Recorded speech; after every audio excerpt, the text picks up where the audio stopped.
ರಾಜ್ಯ ರಾಜಕಾರಣದಲ್ಲಿ ಬಿರುಸಿನ ಚಟುವಟಿಕೆಗಳಂತೂ ಗರಿಗೆದರ್ತಾ ಇದೆ. ಇತ ಬಿಜೆಪಿಯಲ್ಲಿ ಪ್ರತ್ಯೇಕ ಮೀಟಿಂಗ್, ಮತ್ತೊಂದು ಕಡೆ ಕಾಂಗ್ರೆಸ್ನಲ್ಲಿ ಮುಖ್ಯಮಂತ್ರಿಗಳು ಇಲ್ಲದೇನೆ ಸಚಿವ ಸಂಪುಟ ಸಭೆ.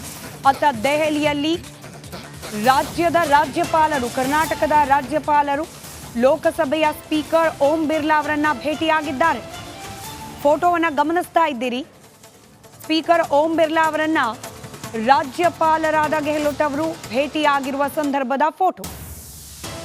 ರಾಜ್ಯದಲ್ಲಿ ಒಂದಷ್ಟು ರಾಜಕೀಯ ಚಟುವಟಿಕೆಗಳು ನಡೀತಿರುವ ಸಂದರ್ಭದಲ್ಲೇನೆ ರಾಜ್ಯಪಾಲರ ಈ ಭೇಟಿ ಮತ್ತಷ್ಟು ಅನುಮಾನಗಳಿಗೆ ದಾರಿಯನ್ನ ಮಾಡಿಕೊಡ್ತಾ ಇದೆ.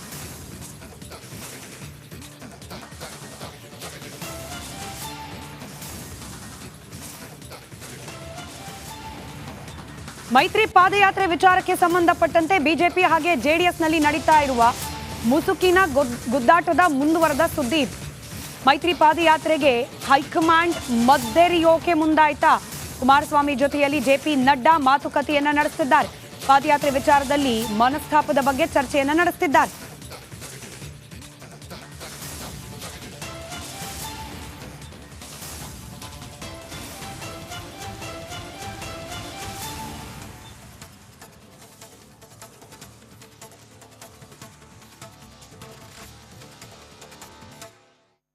ಪಾದಯಾತ್ರೆ ವಿಚಾರಕ್ಕೆ ಸಂಬಂಧಪಟ್ಟಂತೆ ಜೆಡಿಎಸ್ ಹಾಗೆ ಬಿಜೆಪಿಯಲ್ಲಿ ಎದ್ದಿರುವ ಮುನಿಸು ವೈಮನಸ್ಯ ಗಮನಿಸುತ್ತಿದ್ದೀರಿ.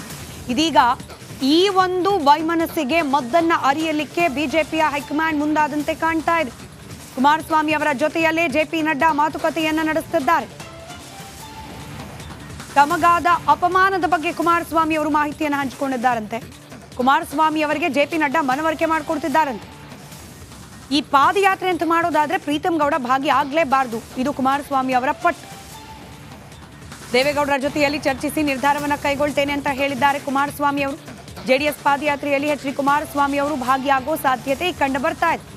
ಇನ್ ಕೇಸ್ ಕುಮಾರಸ್ವಾಮಿ ಅವರ ಕಂಡೀಷನ್ಗೆ ಬಿಜೆಪಿಯ ಹೈಕಮಾಂಡ್ ಅಸ್ತು ಅಂದಿದ್ದೆ ಆದಲ್ಲಿ ಇಷ್ಟು ಮನವೊಲಿಕೆ ಆಗಿ ನಂತರದಲ್ಲಿ ಪಾದಯಾತ್ರೆ ಮುಂದುವರಿಯುವ ಸಾಧ್ಯತೆ. ಡೀಟೇಲ್ಸ್ ನಮ್ಮ ದೆಹಲಿ ಪ್ರತಿನಿಧಿ ನಟೇಶ್ ನೀಡ್ತಾ ಹೋಗ್ತಾರೆ ದೂರವಾಣಿ ಸಂಪರ್ಕದಲ್ಲಿ. ನಟೇಶ್, ಮದ್ದರಿಯುವಲ್ಲಿ ಯಶಸ್ವಿ ಆದ್ರ ಬಿಜೆಪಿಯ ಹೈಕಮಾಂಡ್ ನಾಯಕರು ಒಪ್ಕೊಂಡ್ರ ಕುಮಾರಸ್ವಾಮಿ ಅವರು? ಸ್ಮಿತಾ, ಏನು ಪಾದಯಾತ್ರೆ ವಿಚಾರಕ್ಕೆ ಸಂಬಂಧಪಟ್ಟಂತೆ ನಿನ್ನೆ ಕುಮಾರಸ್ವಾಮಿ ಅವರು ಕೊಟ್ಟಂತ ಹೇಳಿಕೆ ಏನಿದೆ, ಇದು ರಾಜ್ಯ ಬಿಜೆಪಿ ವಲಯದಲ್ಲಿ ಸಾಕಷ್ಟು ಚರ್ಚೆಗೂ ಕೂಡ ಗ್ರಾಸ ಆಗಿತ್ತು. ಇಂದು ಏನು ನಿನ್ನೆ ಹಾಗೂ ಇಂದು 2 ದಿನಗಳ ಕಾಲ ಏನು ಕುಮಾರಸ್ವಾಮಿ ಅವರನ್ನ ಮನವೊಲಿಸುವಂತಹ ಪ್ರಯತ್ನಗಳು ಕೂಡ ನಡೆದಿರುವಂತದ್ದು. ಇದರ ಬಗ್ಗೆ ಸಾಕಷ್ಟು ಏನು ಚರ್ಚೆಗಳು ಕೂಡ ಆಗಿತ್ತು. ಯಾವ ಉದ್ದೇಶಕ್ಕೆ ಏನು ಕುಮಾರಸ್ವಾಮಿ ಅವರು ಏನು ಪಾದಯಾತ್ರೆಗೆ ಪಾಲ್ಗೊಳ್ತಾ ಇಲ್ಲ ಅನ್ನುವಂತಹ ಪ್ರಶ್ನೆ ಕೂಡ ಎದುರಾಗಿತ್ತು. ಯಾಕಂದ್ರೆ ಈ ಹಿಂದೆ ಕೊಟ್ಟಂತಹ ಜೆಡಿಎಸ್ ನ ಏನು ನಾಯಕರಿದ್ರು, ಹಾಗೆ ಬಿಜೆಪಿ ನಾಯಕರೇನಿದ್ರು, ಹಿಂದೆ ಕೊಟ್ಟಂತಹ ಹೇಳಿಕೆಗೂ ನಿನ್ನೆ ಕುಮಾರಸ್ವಾಮಿ ಅವರ ಕೊಟ್ಟಂತಹ ಹೇಳಿಕೆಗೂ ಸಾಕಷ್ಟು ವ್ಯತ್ಯಾಸಗಳು ಕಂಡು ಬರ್ತಾ ಇದೆ. ನಿನ್ನೆ ಕುಮಾರಸ್ವಾಮಿ ಅವರ ಹೇಳಿಕೆ ಸ್ಪಷ್ಟವಾಗಿತ್ತು. ಈ ಬಾರಿ ಏನು ಪಾದಯಾತ್ರೆ ಏನಿದೆ, ಪಾದಯಾತ್ರೆಗೆ ಸಂಬಂಧಪಟ್ಟಂತೆ ನಾವು ಭಾಗಿಯಾಗ್ತಾ ಇಲ್ಲ, ಬಾಹ್ಯ ಬೆಂಬಲವನ್ನು ಕೂಡ ನಾವು ಕೊಡ್ತಾ ಇಲ್ಲ ಅನ್ನುವಂತಹ ಹೇಳಿಕೆಯನ್ನ ಕೊಟ್ಟು, ಅದಲ್ಲದೆ ಯಾಕೆ ಈ ಒಂದು ಹೇಳಿಕೆಯನ್ನ ಕೊಟ್ಟು ಅನ್ನುವಂಥದ್ದನ್ನ ಕೊನೆಯಲ್ಲಿ ಕುಮಾರಸ್ವಾಮಿ ಅವರು ಹೇಳ್ತಾರೆ. ಅದರಲ್ಲೂ ಮುಖ್ಯವಾಗಿ ಪೆನ್ ಡ್ರೈವ್ ಪ್ರಕರಣಕ್ಕೆ ಸಂಬಂಧಪಟ್ಟಂತೆ. ರೈಟ್, ಧನ್ಯವಾದ ನಟೇಶ್ ಮಾಹಿತಿಗಾಗಿ. ಮತ್ತೊಂದು ಕಡೆ ದರ್ಶನ್ ಭೇಟಿಯಾಗಲಿಕ್ಕೆ ಪರಪ್ಪನ ಅಗ್ರಹಾರ ಕಾರಾಗೃಹದತ್ತ ನಟ ಧನ್ವೀರ್ ಆಗಮನ. ಹಿಂದೆ ಕೂಡ ಒಂದು ಬಾರಿ ಭೇಟಿಯಾಗಿ ಹೋಗಿದ್ದಾರೆ, ಇದೀಗ ಮತ್ತೆ ಬಂದಿದ್ದಾರೆ. ಪರಪ್ಪನ ಅಗ್ರಹಾರದಲ್ಲಿ ದರ್ಶನನ್ನ ಭೇಟಿಯಾಗ್ಲಿಕ್ಕೆ ಬಂದಿದ್ದಾರೆ ನಟ ಧನ್ವೀರ್. ಫಸ್ಟ್ ಟೈಮ್ ಬಂದಾಗ ಅವಕಾಶ ಸಿಗಲಿಲ್ಲ, ಸೆಕೆಂಡ್ ಟೈಮ್ ಬಂದ್ರು, ನೋಡ್ಕೊಂಡು ಹೋದ್ರು. ಇದೀಗ ಮತ್ತೊಮ್ಮೆ ದರ್ಶನ್ ಭೇಟಿಗೆ ಆಗಮಿಸಿದ್ದಾರೆ ನಟ ಧನ್ವೀರ್.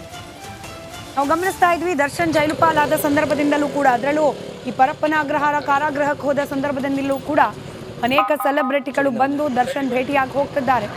ಅದರಲ್ಲಿ ಅನೇಕರಿಗೆ ಅವಕಾಶ ಸಿಗ್ತಿಲ್ಲ, ಕೆಲವರಿಗೆ ಅವಕಾಶ ಸಿಗ್ತಿದೆ. ಇದೀಗ ಧನ್ವೀರ್ ಬಂದಿದ್ದಾರೆ. ಕೈಯಲ್ಲಿ ಒಂದಷ್ಟು ಏನೋ ಪಾಕೆಟ್ ಎಲ್ಲ ಇಟ್ಕೊಂಡು ಅದನ್ನ ಅಲೋ ಮಾಡ್ತಾರಾ ಇಲ್ವಾ ಗೊತ್ತಿಲ್ಲ. ಪ್ಯಾಕೆಟ್ಸ್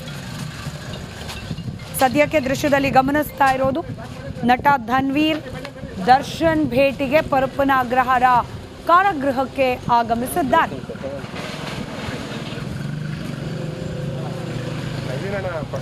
ಜೈಲಿನ ನಿಯಮದ ಪ್ರಕಾರ ವಾರದಲ್ಲಿ 2 ದಿನ ಮಾತ್ರ ಆಚೆಯಿಂದ ಬಂದವರು ಭೇಟಿಗೆ ಅವಕಾಶ.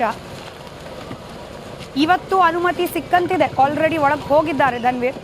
ಭೇಟಿ ಆಗ್ತಾರಾ ಇಲ್ವಾ ಕಾದ್ ನೋಡ್ಬೇಕಾಗಿದೆ.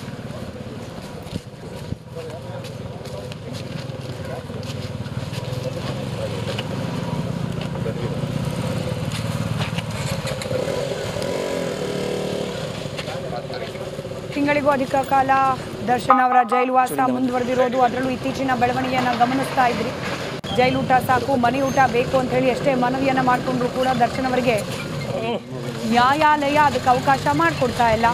ಆಗಸ್ಟ್ 20ರವರೆಗೂ ವಿಚಾರಣೆಯನ್ನು ಮುಂದೂಡಿಕೆ ಮಾಡಲಾಗಿದೆ. ಹೀಗಾಗಿ ಈ ತಿಂಗಳ 20ನೇ ತಾರೀಕುವರೆಗೂ ಮನೆಯೂಟ ಇಲ್ಲದೆ ಜೈಲೂಟವನ್ನೇ ಸೇವಿಸುವ ಅನಿವಾರ್ಯತೆಯಲ್ಲಿ ದರ್ಶನ್ ಇದ್ದಾರೆ. ಮತ್ತೊಂದು ಕಡೆಯಲ್ಲಿ ಅವರನ್ನು ಭೇಟಿ ಆಗ್ಲಿಕ್ಕೆ ಬರ್ತಾ ಇರುವ ಅನೇಕರ ಪೈಕಿ ಕೆಲವರಿಗೆ ಮಾತ್ರ ಭೇಟಿಯಾಗಕ್ಕೆ ಅವಕಾಶ ಸಿಗ್ತಾ ಇದೆ. ಈಗ ದರ್ಶನ್ ಭೇಟಿಗೆ ಧನ್ವೀರ್ ಹೋಗಿದ್ದಾರೆ. ಬಹುತೇಕ ಭೇಟಿಗೆ ಅವಕಾಶ ಸಿಕ್ಕಂತಿದೆ. ಲಡ್ಡು ಪ್ರಸಾದ ತಂದಿದ್ದಾರಂತೆ. ಲಡ್ಡು ಪ್ರಸಾದವನ್ನು ನೀಡಲಿಕ್ಕೆ ಅನುಮತಿ ಕೊಡ್ತಾರಾ? ಕಾರಾಗೃಹದ ಸಿಬ್ಬಂದಿಗಳು ಕಾದು ನೋಡಬೇಕಾಗಿದೆ.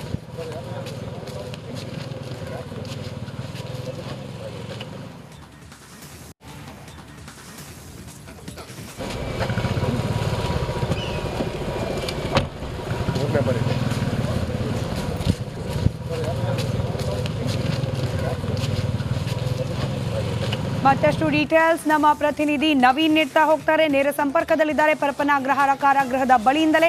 ನವೀನ, ಅವಕಾಶ ಸಿಕ್ಕಂಗೆ ಕಾಣ್ತಾ ಇದೆ. ಒಳಗೆ ಹೋಗಿದ್ದಾರೆ ಧನ್ವೀರ್. ಅದೇನೋ ಲಡ್ಡು ಪ್ರಸಾದ ಬೇರೆ ತಂದಿದ್ದಾರಂತೆ. ಏನಿದೆ ಮಾಹಿತಿ?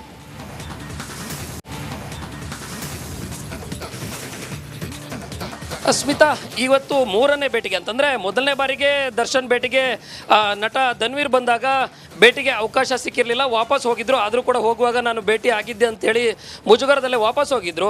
ಅದಾದ ಬಳಿಕ ಎರಡನೇ ಬಾರಿಗೆ ಅಂತಂದರೆ 10 ದಿನದ ಹಿಂದೆ ಪತ್ನಿ ವಿಜಯಲಕ್ಷ್ಮಿ ಜೊತೆ ಆಗಮಿಸಿದರು. ಇವತ್ತು ಏನು ಮೂರನೆಯ ಭೇಟಿಗಾಗಿ ನಟ ಧನ್ವೀರ್ ಹಾಗೂ ದರ್ಶನ್ ಆಪ್ತ ಸ್ನೇಹಿತನಾಗಿರುವ ಧನ್ವೀರ್ ಹಾಗೂ ಅವರ ಆಪ್ತರು ಈಗ ಪರಪ್ಪನ ಅಗ್ರಹಾರ ಜೈಲಿನ ಒಳಗಡೆ ಹೋಗಿದ್ದಾರೆ. ಕಳೆದ ಸೋಮವಾರ ಅಂತಂದರೆ ಇದೇ ವಾರದಲ್ಲಿ ಎರಡನೆಯ ಭೇಟಿ ಇದಾಗಿದೆ. ಮೊದಲೇ ಸೋಮವಾರ ಪತ್ನಿ ವಿಜಯಲಕ್ಷ್ಮಿ ಪ್ರಸಾದವನ್ನು ತಂದುಕೊಟ್ಟೋಗಿದ್ರು. ಇವತ್ತು ಏನು ಎರಡನೇ ಭೇಟಿಗೆ ಬಂದಾಗಲೂ ಸಹ ನಟ ಧನ್ವೀರ್ ಕೂಡ 2 ಲಡ್ಡು ಪ್ರಸಾದದ ಜೊತೆಗೆ ಜೈಲಿಗೆ ಈಗ ಅವರ ಭೇಟಿಗೆ ಹೋಗಿದ್ದಾರೆ. ಜೈಲಿನ ಭೇಟಿಯ ಒಳಗಡೆ ಇನ್ನೇನು ಒಳಗಡೆ ಅವ್ರಿಗೆ ಅನುಮತಿ ಸಿಗಬೇಕಾಗತ್ತೆ. ಅನುಮತಿಗೆ ಏನು ದರ್ಶನ್ಗೆ ಒಳಗಡೆ ಪತ್ರವನ್ನು ಕಳಿಸ್ತಾರೆ. ಅದಾದ ಬಳಿಕ ಈಗ ದರ್ಶನ್ ಭೇಟಿ ನನಗೆ ಇವತ್ತು ಅವಕಾಶ ಸಿಗುತ್ತೆ ಅಂತ ಹೇಳ್ಬಿಟ್ಟು ಒಳಗಡೆ ಹೋಗಿದ್ದಾರೆ. ಅವರು ಒಳಗಡೆ ಭೇಟಿ ಆಗ್ತಾರಾ ಇಲ್ವೋ ಅನ್ನೋದು ಇನ್ನೊಂದು 10 ನಿಮಿಷದಲ್ಲಿ ಗೊತ್ತಾಗುತ್ತೆ. ಆದರೆ ಎರಡನೇ ಭೇಟಿ ಆಗಿರೋದ್ರಿಂದಾಗಿ ಬಹುತೇಕ ದರ್ಶನ್ ಭೇಟಿಗೆ ಇವತ್ತು ಅವಕಾಶ ಸಿಗುತ್ತೆ. ಈ ವಾರದಲ್ಲಿ ಯಾರಿಗೂ ಕೂಡ ಇನ್ನು ಮನೆಯವರು ಭೇಟಿಗೆ ಅವಕಾಶ ಕೇಳಿಲ್ಲ ಅನ್ನೋ ಮಾಹಿತಿ ಇರೋದ್ರಿಂದಾಗಿ ಇವತ್ತು ಬಹುತೇಕ ಧನ್ವೀರ್ ಹಾಗೂ ದರ್ಶನ್ ಜೈಲಿನಲ್ಲಿ ಭೇಟಿಯಾಗುವ ಸಾಧ್ಯತೆಗಳು ಹೆಚ್ಚಾಗಿ ಇದೆ ಅಂತ ಹೇಳಲಾಗ್ತಿದೆ. ಜೊತೆಗೆ ಪ್ರಸಾದದ ಜೊತೆಗೆ ಬಂದಿರುವ ಹಿನ್ನೆಲೆಯಲ್ಲಿ ಏನು ದರ್ಶನ್ಗೆ ಈ ಮೊದಲೇನೆ ಮನವಿ ಮಾಡಿರುವ ಸಾಧ್ಯತೆಗಳು ಹೆಚ್ಚಾಗಿರುವುದು, ಜೊತೆಗೆ ಜೈಲಿನ ಸಿಬ್ಬಂದಿಗಳಿಗೆ ಕೂಡ ಮನವಿ ಮಾಡಿಕೊಂಡು ಧನ್ವೀರ್ ಬಂದಿರುವ ಸಾಧ್ಯತೆಗಳು ಹೆಚ್ಚಾಗಿರುವಂಥದ್ದು. Smita, welcome back. ಮುಖ್ಯಮಂತ್ರಿ ಸಿದ್ದರಾಮಯ್ಯ ಅವರ ಕೊರಳ ಸುತ್ತ ಇದೀಗ ಮುಡ ಕಂಟಕ ಮತ್ತಷ್ಟು ಬಿಗಿಯಾಗಿ ಸುತ್ತಕೊಳ್ಳೋ ಲಕ್ಷಣಗಳು ಕಾಣೋಕೆ ಸಿಗ್ತಾ ಇದೆ. ಒಂದು ಕಡೆ ರಾಜ್ಯಪಾಲರಿಂದ ಪ್ರಾಸಿಕ್ಯೂಷನ್ಗೆ ಅನುಮತಿ ದೊರಕಿ ಬಿಟ್ರೆ ಅನ್ನೋ ಆತಂಕ. ಹೀಗಾಗಿ ವಕೀಲರನ್ನ ಭೇಟಿ